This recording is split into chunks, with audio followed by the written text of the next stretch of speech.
Good morning दोस्तों। तो आज के वीडियो में हम लोग देखने वाले हैं मैथ का प्रैक्टिस जो इससे पहले पिछला वाला जो था थर्ड वाला प्रैक्टिस हम लोग कर चुके थे। तो आज का प्रैक्टिस सेट 4 होने वाला है जो आपका उत्पाद सिपाही जो है। तो जो कभी उत्पाद सिपाही का फॉर्म भरे हैं और उत्पाद सिपाही में मैथ या गणित का तैयारी कर रहे हैं तो उसके लिए आज का प्रैक्टिस सीरीज बहुत इंपॉर्टेंट रहेगा। आप लोगों को पता ही होगा मैथ में 10 MCQ आपका क्वेश्चन आएगा जो आपको एग्जाम को टारगेट करके ये सीरीज बनाए हैं। तो टारगेट उत्पाद सिपाही, ठीक है, इस सीरीज का टारगेट उत्पाद सिपाही जो बहुत ज्यादा उपयोगी रहेगा। चलिए स्टार्ट करते हैं मैथ का पहला प्रश्न के साथ। पहला प्रश्न है, दो संख्याओं का योगफल का अंतर क्रमशः दिया 25 और 3 है, तो उनके वर्गों का अंतर बताना है। तो देखिए इस टाइप का क्वेश्चन जब भी आपको मिलेगी आप वीडियो पॉज करके बनाने की कोशिश कीजिए, हम आपको सोल्यूशन बता रहे हैं। तो देखिए इस टाइप का जब भी क्वेश्चन है तो दो संख्या का वर्गों का अंतर, तो दो संख्या पहली बार संख्या मान लेते हैं एक्स है, पहली संख्या मानते हैं, आपको पहले डिटेल में बताते हैं। पहली संख्या, तो पहली संख्या को हम मान लेते हैं एक्स, ठीक है, और दूसरी जो संख्या है, दूसरी संख्या, तो दूसरी संख्या को हम लोग मान लेते हैं वाई, ठीक है, कलर चेंज करके। चलिए, तो पहली संख्या एक्स मान लिया, दूसरी संख्या वाई मान लिया। तो इसमें इस तरह का है, दो संख्या के वर्गों का अंतर बोला, तो पहले एक्स प्लस वाई का मान दे देते हैं 25 दे दिया है। फिर दूसरी संख्या एक्स माइनस वाई का मान दे दिए हैं 3। ठीक है, इतना समझ में आया। एक क्या बोला, दो संख्याओं का योगफल का अंतर इतना दिया हुआ है, ठीक है, तो पहला और दूसरा ये ले लिया, तो दोनों संख्या का योगफल का अंतर लिख दिया। अब इसमें क्या करें, इसको पहले सोल्व करें। सबसे पहले देखिए यहाँ पे सोल्व है, ये से वाई कट जाएगा, क्योंकि देखिए यहाँ प्लस दिया हुआ है, यहाँ माइनस दिया, प्लस माइनस कट जाएगा, तो यहाँ जगह 2x, इधर जोड़िएगा तो 25 दिन कितना हो जाएगा 28, ठीक है। इसको काटिएगा तो x का मान मेरा लिख लेगा 14, ठीक है। जब x का मान आपके पास 14 आ गया तो y का मान निकाल लीजिए। ये x का मान पहला वाला इक्वेशन में भर दीजिएगा, ये पहला इक्वेशन है, ये दूसरा इक्वेशन। तो या तो पहला में रखिए या दूसरा में रखिए, आपका मान वही आएगा। तो x जहाँ पे है वहाँ पे लिखेंगे हम पहला इक्वेशन लिखेंगे, फर्स्ट इक्वेशन में है एक्स प्लस वाई बराबर 25 दिया हुआ है यहाँ पे आपको पुट कर देना है। तो x का मान मेरा भी क्या है 14, तो 14 प्लस वाई बराबर 25, ठीक है। y मतलब कि y अपने जगह पर आएगा, 14 उधर जाएगा तो कितना होगा 11 आ जाएगा, ठीक है। कैसा आएगा, 25 में से 14 घटाइएगा तो 11 मान आएगा, तो y का मान कितना 11 आ गया। x का मान 14 आ गया, y का मान 11 आ गया। अब इसमें क्वेश्चन को ध्यान से सुनिए। इसमें बोला उनके वर्गों का अंतर, तो वर्ग का अंतर मतलब क्या होता है, तो वर्ग का अंतर यही होता है कि x प्लस वाई, ऐसा है तो x प्लस वाई है, तो वर्गों का अंतर के लिए x प्लस वाई मत कीजिए, आप पहले ऐसा कर लीजिए। तो वर्गों का अंतर जब भी बोलेगा तो इसमें कुछ नहीं करना, तो X square minus Y square, ये वाला वर्गों का अंतर। तो ये दोनों को वर्गों का अंतर बोला, तो इसको जब हम तोड़िएंगे तो किस में रूप में, एक बार x प्लस वाई के रूप में लिख लेगा और x माइनस माइनस वाई के रूप में। तो यही होता है वर्गों का अंतर, मतलब x का स्क्वायर और y का स्क्वायर करेंगे, ठीक है। तो यही इसका मान आता है x plus Y X minus Y, तो x plus Y X minus Y का मान हमको पता चल गया। देखिए पहला है एक्स और वाई को जोड़ेंगे, तो फर्स्ट में क्या है, एक्स का मान मेरा 14 और वाई का मान आएगा 11, तो दोनों को जोड़ेंगे तो 14 प्लस 11 जोड़िएगा। दूसरा का मान क्या है एक्स माइनस, तो मतलब 14 में 11 घटाइएगा तो कितना 14 माइनस 11। हम आपको बताने के लिए इतना डिटेल में बता रहे हैं, ठीक है, ताकि आप समझ सके। इस टाइप से क्वेश्चन दूसरा आएगा तो बना लीजिएगा। इसको जोड़िएगा तो कितना आएगा 25, और बीच में है कुछ नहीं है तो बीच में गुना है, ठीक है, और इसको घटाइएगा तो 3, तो ये दोनों को सॉल्व कीजिए तो 25 या 75, तो आपका आंसर हो जाएगा फाइनल आंसर 75। इसलिए हम थोड़ा डिटेल में आप लोगों को बताएं तो ताकि आप लोगों को समझाने में आसानी होगी। चलिए एक बार आपको इसको एक्सप्लेन कर देते हैं अच्छी तरह से, ताकि आपको आराम से समझ में आ गया होगा। देखिए सबसे क्या है, पहली संख्या मानते हैं एक्स, मान लिए दूसरी संख्या वाई मानते हैं। आप एक्स प्लस वाई का मान 25, एक्स माइनस वाई का मान 3 कर देते हैं। या तो इतना नहीं भी कीजिएगा तो डायरेक्ट वर्गों का अंतर बोला है तो इसी को लिखता है पुट कर देते हैं। तो इसको एक्स स्क्वायर के इसको करके सोल्व करते हैं, एक्स का मान निकाल लेते हैं, ठीक है। दूसरा फिर जब ये वैल्यू आ जाता तो इसको क्या कहता है, पहला या इक्वेशन किसी में भी पुट कर देना है। एक्स जहाँ है वहाँ पे इसको 14 को पुट कर दिया, 14 वाई प्लस है तो वाई का मान निकल गया, तो एक्स भी निकल गया वाई भी निकल गया। अब बोलता है वर्गों का अंतर ज्ञात करना, तो वर्गों का अंतर क्या था, एक्स स्क्वायर माइनस वाई के स्क्वायर। इसमें पुट करेंगे तो एक बार एक्स प्लस वाई होगा, एक्स माइनस वाई होगा, ये दोनों, तो एक्स प्लस एक्स की जगह 14 है, वाई की जगह 11 है, दोनों को जोड़ेंगे, इसमें 14 माइनस 11 घटाएंगे तो यहाँ 25 और 3 दोनों गुना कीजिएगा तो 75 आएगा। चलिए अगला क्वेश्चन नंबर 2 की ओर करते हैं। देखिए क्वेश्चन नंबर 2 में क्या बोलता है, इसमें बोलता है यदि, क्या बोलता है, यदि x बाई 5, तो यहाँ पे लिखे x बटे 5 प्लस y बटे 7 का बराबर कितना है 1 है, तो और मतलब इसका मान दे दिया है इतना, और y x का मान कितना 2 है, तो y का मान बताना है। देखिए एक्स का मान मेरे पास दिया हुआ है तो कुछ नहीं है, एक्स जहाँ पे है उसके जगह पे हम क्या करें, उसको वैल्यू को पुट कर देंगे। चलिए, तो इसमें क्या करना है, जहाँ पे एक्स है यहाँ पुट करेंगे, तो एक्स का मान कितना है 2, तो यहाँ 2 रखेंगे, 2/5 प्लस y/7, ठीक है, बराबर 1। y का मान हमको निकालना है, तो देखिए y का मान निकालना है, तो y का मान निकालना है, तो y को इस पर कर देंगे, तो ये दोनों क्या हो जाएगा, 14 हो जाएगा। तो ये मतलब इसको जब ये करेगा 2, ठीक है, तो इसको आप क्या करेंगे, मतलब कि ऐसा कर देंगे, y/7 कर सकते हैं, ठीक है, y/7 करेंगे, बराबर करेंगे। देखिए ये बराबर में इधर प्लस में है तो उससे क्या है माइनस में हो जाएगा, तो 1 - 2/5 कर सकते हैं, कर सकते हैं। चलिए इतना हो गया। इतना के बाद क्या करेंगे, देखिए y/7 है, तो पहले इसको सोल्व कर लेते हैं, इसको सोल्व करेंगे तो आपको थोड़ा आइडिया हो जाएगा। तो y/7 बराबर 5 का 5 गुना करेंगे, इसके नीचे कुछ नहीं है तो इसको मान के 1 चलते हैं, ठीक है, 5 का 5 और मतलब 5 हो जाएगा, 5 और ये इधर हो जाएगा मतलब 2/5, तो कितना हो जाएगा, इसमें हो जाएगा 3/5, कितना हो जाएगा, इसको सोल्व कीजिएगा। अब देखिए इस जगह पे ऐसा है तो y का जब इधर क्या है भाग में है, तो ये नीचे क्या है भाग में है, तो ऊपर जाएगा क्या हो गुना में हो जाएगा, तो इसलिए इसको भाग को हम गुना में कर देंगे, तो y बराबर कर देंगे, डायरेक्ट गुना कर देते हैं, तो यहाँ हो जाएगा 3 × 7/5, क्योंकि यहाँ भाग में है तो उधर चल जाएगा गुना, तो कितना हो जाएगा 21/5, ठीक है, तो y बराबर 21, तो y का मान ही निकालने बोला, यहाँ देखिए क्वेश्चन में पढ़िए, तो y का मान क्या होगा, तो y का मान 21/5, ऑप्शन नंबर ये वाला हो जाता है, 21/5 यहाँ पे हो जाएगा। सबसे पहले क्या है x/5 ये दिया हुआ, ये इक्वेशन को पुट कर देंगे। उसके बाद फिर वैल्यू जो है x का मान दिया हुआ 2, तो वो 2 रखेंगे और इसको बस सॉल्व करते जाइएगा, सॉल्व कीजिएगा, या इधर आएगा फिर जब इसको जब सॉल्व कीजिएगा तो 5 का 5, 5 - 2 3, 3/2, इसको सॉल्व कीजिए आंसर आ जाएगा। चलिए क्वेश्चन नंबर 18 करते हैं। इसमें क्वेश्चन कहता है, क्वेश्चन को आपको ध्यान से पढ़िए और बताइए। देखिए इसमें दिया है 2.25 इंटू 1/2 को सरल करना है। ऐसा भी क्वेश्चन आ सकता है, ये थोड़ा सा मतलब कि 10th लेवल पे है, तो थोड़ा बेसिक भी क्वेश्चन आपको आ सकेगा, ठीक है, तो इस टाइप का कोई भी क्वेश्चन आएगी, आसान है। देखिए क्या करना है, पहले क्वेश्चन को लिखिए, पहला है 2.25, कितना लिख दिए 2.25 को क्या है एक गुना है, तो मतलब इसी को ऐसे करके 1/2, 1/2 मतलब है इसी का पावर में है, तो 1/2, ठीक है, पावर में ही है 1/2, तो हम इसको ऐसे तोड़ सकते हैं, जब पावर में रहेगा ये पूर्णांक हटेगा तो नीचे 0 0 आ जाएगा। देखिए इसको हम जब तोड़ेंगे तो 2 जब 2 पॉइंट हटाएंगे, 25 जो है इसको जब हटाइएगा तो नीचे 100 आ जाएगा। अब पूर्णांक तो ही है 1/2, 1/2 को जब फिर पलटेगा तो क्या हो जाएगा रूट में आ जाएगा, तो इसको हम ऐसे लिख सकते हैं 225/100, और जो रूट वाला है तो वो इसमें चढ़ जाएगा, ठीक है, ऐसा कर सकते हैं। चलिए इतना कर दिया। अब देखिए 225/100, तो 225 किसी का मान होता है बताइए, तो किसका 225 को हम कितना बार में तोड़ सकते हैं, तो 15 × 15 कर सकते हैं, 15 × 15 कीजिएगा तो 225 आता है, ठीक है, ऐसा करके फिर एक्स को क्या 10 × 10 बार में तोड़ सकते हैं। अच्छा ऐसा क्यों किए, ऐसा इसलिए किए ताकि आपको आसानी होगा एक चीज़ समझाने में। तो जब 2 बार ऐसा है तो ये 15 हो जाएगा और नीचे हो जाएगा 10, ठीक है, पर रूट हटाइएगा 15 10 हो जाएगा, रूट जब हटेगा तो 2 में से एक वैल्यू लिखा जाता है, और इसको जब सोल्व कीजिएगा तो 1.5 आएगा, ठीक है, 1.5 जहाँ पे आंसर होगा तो ऑप्शन नंबर ए हो जाएगा। आसान है, एक बार 2 बार प्रैक्टिस कीजिएगा आंसर बन जाएगा। चलिए इसमें क्वेश्चन देखिए, 3 घंटिया है जिससे 15, 20 और 30 मिनट के अंतराल में बजता है। यदि यह पराठा 11 बजे बजता है तो अब एक साथ यह कब बजेगी, यह पूछा गया है। तो देखिए इस टाइप का भी क्वेश्चन जब भी रहेगा आपको हमेशा क्या होता है एलसीएम लेना पड़ेगा, तो 15 का पहले लेंगे, पहली घंटी है, दूसरी घंटी 20 है और तीसरी घंटा 30 है। इससे मत देखिए क्या बोलता है, बस तीनों का एलसीएम लीजिए, तीनों का एलसीएम लीजिए कितना 60 आएगा। 15 से 60 करिएगा 4 बार में कटेगा, 20 से 60 करेंगे 30 बार में कटेगा, 30 से 60 करेंगे 2 बार में कटेगा, ठीक है। यदि ये प्रातः कितना 11 बजे होता है, डेली 11 बजे बजता है, तो यह बाद में कितना बजे ये बजेगी ये पूछा गया है, ठीक है।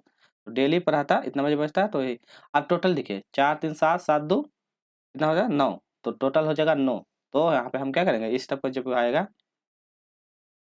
चलिए तो देखिए यहाँ पे आपको यहीं तक रोकना है, इसको आगे नहीं बढ़िएगा। देखिए इसलिए आगे इससे आगे नहीं बढ़ेंगे क्योंकि इसमें बोलता है मिनट के बाद बोला है अंतराल पे बजते हैं, और ये पराठा 11 AM के साथ बजती है, तो तीनों को जब ये करेंगे तो ये क्या है मिनट, तो ये एक घंटा का डिनोट करता है, मतलब 60 मिनट 1 घंटा, तो 1 घंटा की बात कर रहा है, और यहाँ पराठा 11 बजे बज रहा है, तो नेक्स्ट अगला घंटा पे क्या पूछेगा, तो घंटा पूछा है, तो यही जो है 60 मिनट जो 1 घंटा है, तो 11 जो बच रहा उसमें 1 घंटा ऐड कर देंगे, तो यही हो जाएगा इसका 12 घंटा, तो 12 आवर तो 12 PM, तो ऑप्शन नंबर बी हो जाएगा। इससे आगे नहीं बढ़ना, इसके बाद यहाँ डायरेक्ट बोल दिया कि अब कब बजेगी, डायरेक्ट बजेगी, इसके बाद और कुछ निकालने नहीं बोला, इसलिए ये 60 मिनट जो है 1 घंटा का बस एलसीएम निकालेगा। एलसीएम 60 था, 60 मिनट का मतलब होता है 1 घंटा।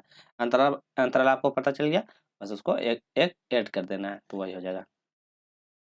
चलिए क्वेश्चन नंबर 5, कक्षा 10 के छात्रों के लिए परीक्षा आयोजित किया जाता है। इसमें 96% छात्र पास होते हैं और 50% छात्र क्या है असफल हो जाते हैं। तो कितने छात्र उपस्थित होते हैं, ये क्वेश्चन पूछा गया है। अच्छा क्वेश्चन है, आप लोग बताने की कोशिश कीजिए। देखिए इसमें भी कुछ नहीं है, टोटल आपको पता है, टोटल कुल कितने छात्र हैं, तो कुल छात्रों की संख्या, कुल छात्र कितना 100%। आपको पता है जब भी होता है कोई छात्र निकाले, किसी में भी निकाल जाता है 100% है।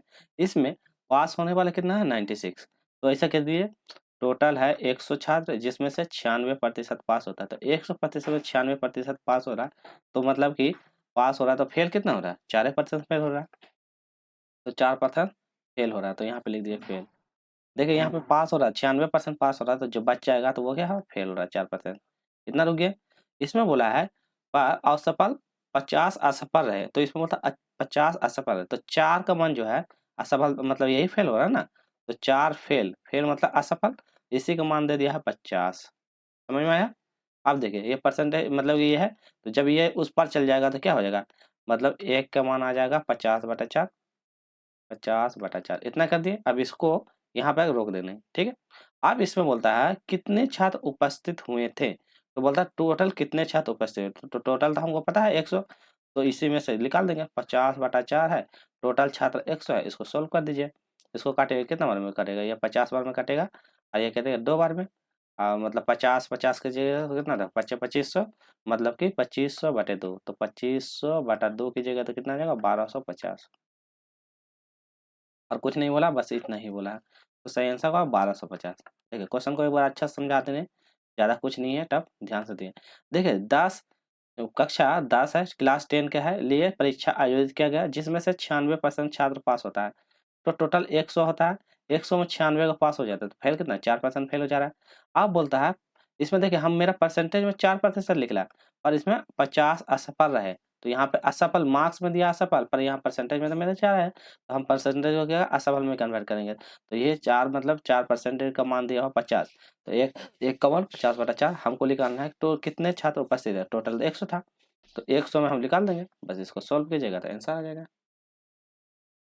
चलिए नेक्स्ट क्वेश्चन करते हैं, क्वेश्चन नंबर 6। इसमें क्या बोलता है इसमें बोलता है प्रत्येक 15,000 की रुपया के दर से 15 लैपटॉप खरीदेगा, तो मतलब 15 का दर से 15 को लैपटॉप खरीदते हैं, और सभी को कितना 2,97,000 में बेच देते हैं। तो हम 2,97,000 बेच देते हैं, लाभ ज्ञात करना है। तो देखिए इस टाइप का क्वेश्चन में क्या करना है, अब वीडियो को पॉज कीजिए और बनाइए।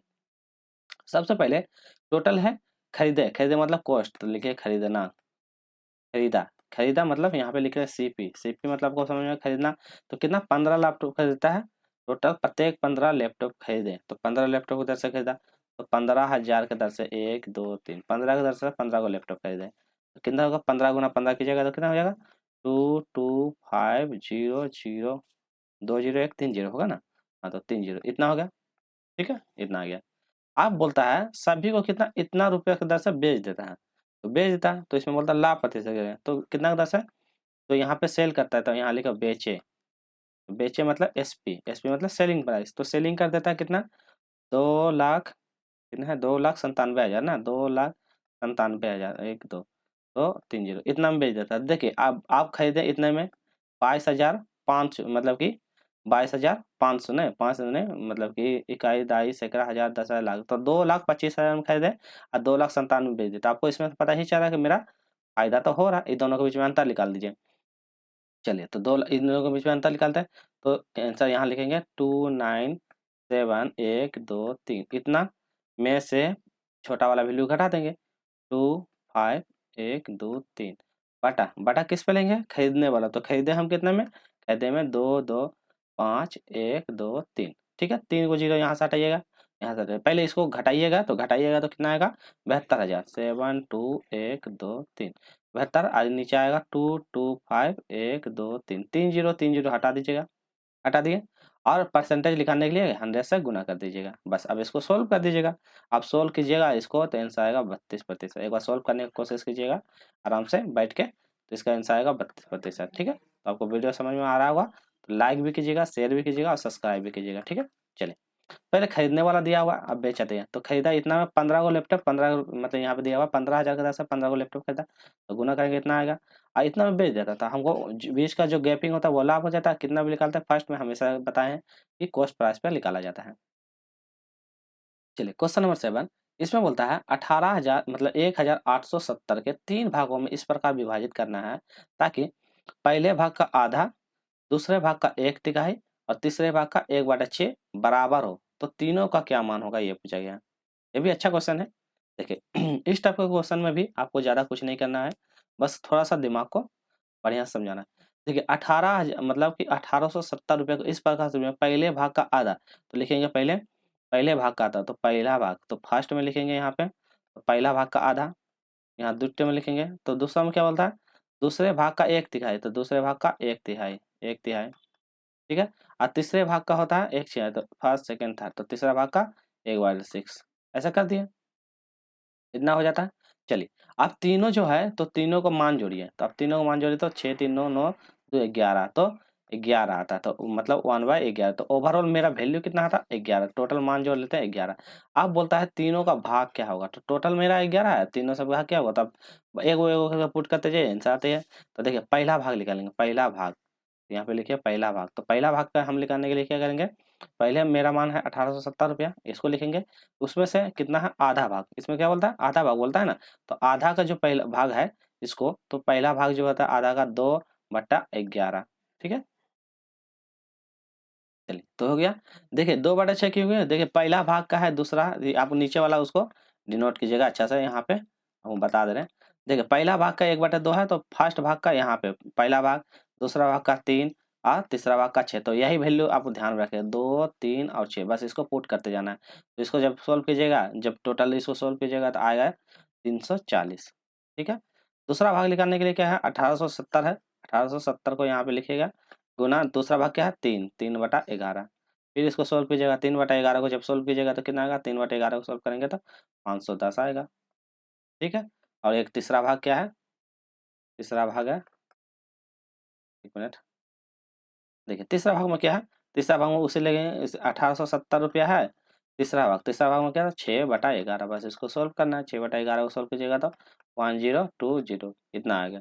तो इसमें बोलता था तीनों का भाग क्रमशः बताना था, तीनों का भाग क्रमशः मेरा 340 510 10 20, 340 510 10 20, तो ये ऑप्शन नंबर बी हो जाएगा।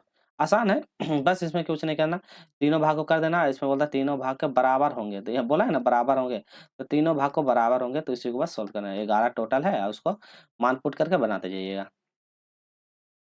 चलिए क्वेश्चन नंबर 8, सनी और पाउल मिलकर किसी काम को 12 घंटा में, तो देखिए सनी और पाउल दोनों मिलकर 12 घंटा में काम करता है, जबकि पाउल उसी काम को अकेला 18 घंटा, तो पाउल सिर्फ अकेले का 18 घंटा में कर देता है। एक अन्य व्यक्ति जेन अकेले उस काम को 45 घंटा में करता है, तो फिर एक अकेले जेन आता है या 45 घंटा में कर देता है, ठीक है। तो उसी काम को पूरा करने के लिए सनी और जेन कितने घंटे में लगा, तो सनी और जेन कितना घंटे में लगाएंगे ये पूछा गया है। तो देखिए इस तरह क्वेश्चन जब भी आएगा तो तीनों का पहले एलसीएम निकालेंगे, एलसीएम निकालते हैं, एलसीएम कितना आ जाएगा 180, एलसीएम निकालने आता है ना, तीनों को पुट कीजिएगा 180 आएगा, ये कितना बार में कटेगा 12 से 15 बार में काट देंगे, ये कितने का 18 से 10 बार में कट जाएगा, और एक वैल्यू है ये 4 बार में कट जाएगा, ठीक है।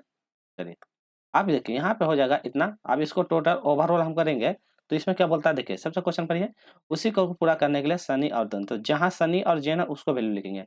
देखिए यहाँ पे जेन वैल्यू है और यहाँ पे सनी वैल्यू है, तो देखिए पी जो है ना, ये मतलब यहाँ भी काम कर रहा है यहाँ भी कर रहा है, तो टोटल इसमें बड़ा काम होना है, तो 18 में से हम 12 घटाएंगे तो पी का काम कितना 6, तो पी काम अकेले 6 दिन में कर रहा है, तो इसमें बोलता है सनी और जेन, तो सनी का मान तो 12 मतलब है 6 दिन तो ये काम कर रहा है मतलब जैसे यहाँ पे है ना, तो उसका कैपेसिटी यहाँ पे 10 दिया हुआ है, तो पी का कैपेसिटी 10 है, तो इसमें जो अगला कैपेसिटी जो बचा हुआ है, तो ये 5 कैपेसिटी किसका है, ये सनी का कैपेसिटी है, तो इसीलिए बोला जाता है 5 कैपेसिटी सटीक है, और इसका कैपेसिटी 4 है, तो यहाँ वाला वैल्यू यहाँ का गैपिंग में 6 है, ठीक है, ये ध्यान रखें, यहाँ गैपिंग में 6 है, पर हमारा वास्तव वैल्यू इधर वाला है, हम इधर से सोल्व करेंगे, तो इधर वाला हम देखिए, यहाँ पे है पी का मान यहाँ पे 10 दिया हुआ है, ठीक है, यहाँ पे पी का मान 10 दिया है, 1 मिनट एरेज करने दो। चलिए तो पी का मान कितना 10 दिया, तो पी का मान 10 दिया है, इस तो देखिए यहाँ भी पी है, यहाँ भी पी है, तो जो पी का मान है तो 10 इसमें घटा देंगे तो 15 माइनस 10 करेंगे, 15 माइनस 10 तो कितना आ जाएगा, ये जो वैल्यू है ये मेरा पी का वैल्यू आया।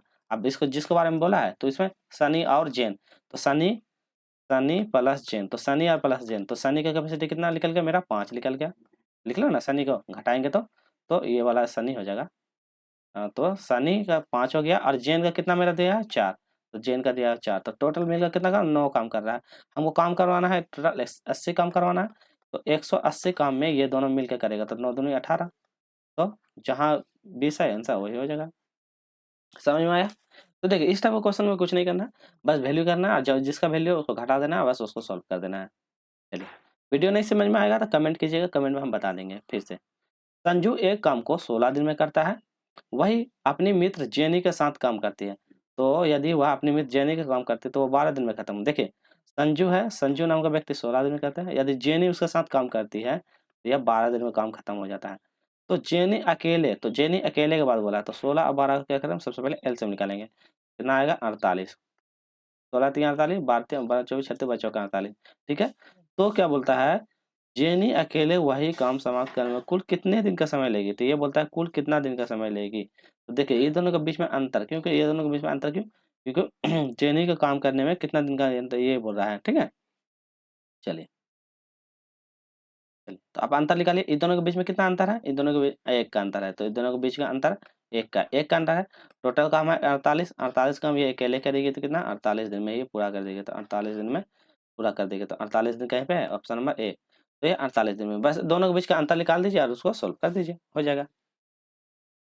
चलिए क्वेश्चन नंबर 10 कर लेते हैं। इसमें बोलता है, चलिए इसमें देखिए, इसमें नंबर 45 परमाणुओं का औसत 23 है, पहले 22 परमाणुओं का था 18 और अंतिम 22 औसतों का था 21 है, तो 23वां परिमाण बताना। ऐसा क्वेश्चन सबसे आसान है, औसत से क्वेश्चन आएगा, बहुत इंपॉर्टेंट है। देखिए सबसे बोला है 45, तो 45 परिमाण का औसत कितना है 23, तो 45 गुना 23 कीजिएगा, ठीक है। पहला ये फर्स्ट में बोला है पहला परिमाण। दूसरा उसमें से बोलता है, उसमें पहले 22 का औसत 18, तो 45 परिमाण का मान में ओवरऑल मेरा इतना है, ठीक है। इसको गुना करेंगे तो कितना आएगा, गुना कीजिएगा, तो 1 मिनट, गुना करने के बाद कितना आता है, चलिए। तो 45 गुना 23 करेंगे तो कितना आएगा 1035, तो 1035, ठीक है। चलिए इतना हो जाएगा। उसमें से पहले, तो पहले 22, 22 का औसत कितना बोला 18, तो पहले 22 का औसत, तो पहले यहाँ पे लिखते हैं, पहले 22 का औसत, तो 22 का औसत कितना बोलता है 18, तो ये दोनों को गुना कीजिएगा तो कितना आएगा, ये दोनों मतलब कि 22 गुना 18 कीजिएगा तो 396 आएगा।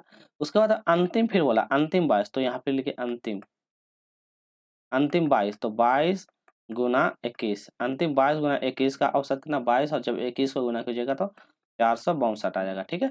देखिए ये यहाँ पे मार्क करते हैं आपको समझाने के लिए।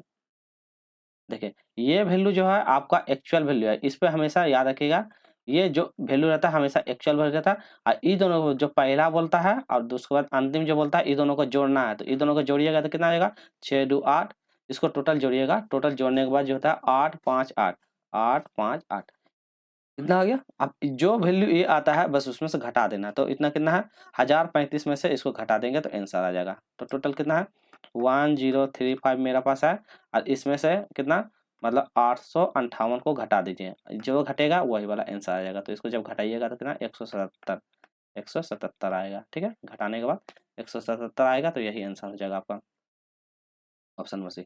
देखिए इसमें हमको कुछ करना नहीं है। फर्स्ट जो बोलता है परमाणु का माप दिया हुआ, तो 45 गुना 23 करेंगे, ये मेरा वास्तव वैल्यू है।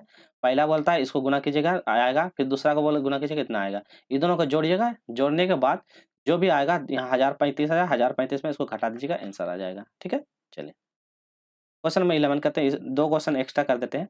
एक बिनाकार टैंक की क्षमता के आधार की त्रिज्या दिया हुआ 7 मीटर है, 380 घन मीटर है, तो यदि इसके टैंक की गहराई ज्ञात करें, तो टैंक की गहराई ज्ञात करना है।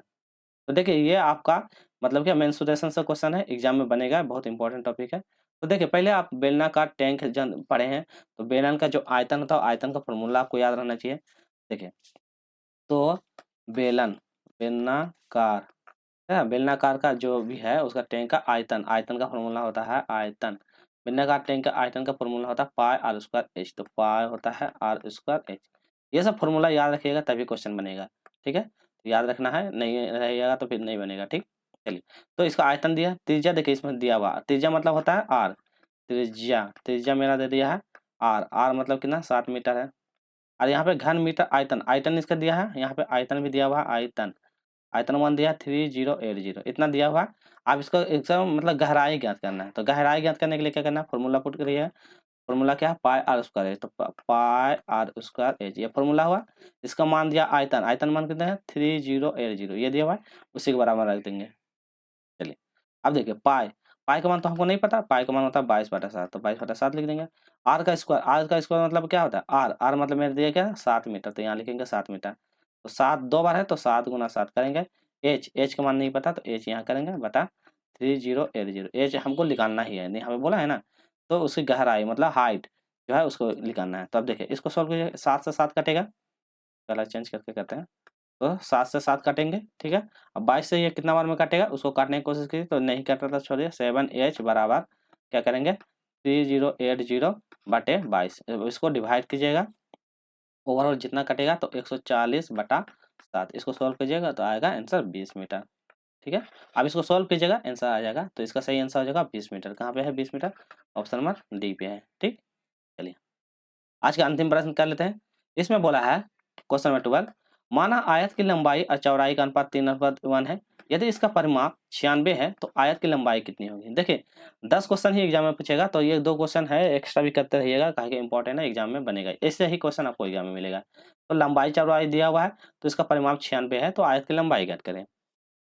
तो इस टाइप के क्वेश्चन में आप क्या कीजिएगा, तो आपको कुछ नहीं करना, इस टाइप के क्वेश्चन में आपको बस आयत का क्या करना, लंबाई और चौड़ाई याद रखना पड़ेगा। तो चलिए सबसे पहले इस टाइप के क्वेश्चन में पहले जो भी आयत है, तो माना लिखेंगे, माना यहाँ पे कलर चेंज करते हैं, माना आयत की लंबाई, तो आयत की लंबाई, लंबाई दिया हुआ है, ठीक है, लंबाई कितना है 3, तो इसको मान लेते हैं 3x, यहाँ पे दिया हुआ है 3, और उसके बाद चौड़ाई, तो चौड़ाई दिया हुआ 1 है, तो उसको मान लें x मान लेंगे, ठीक है।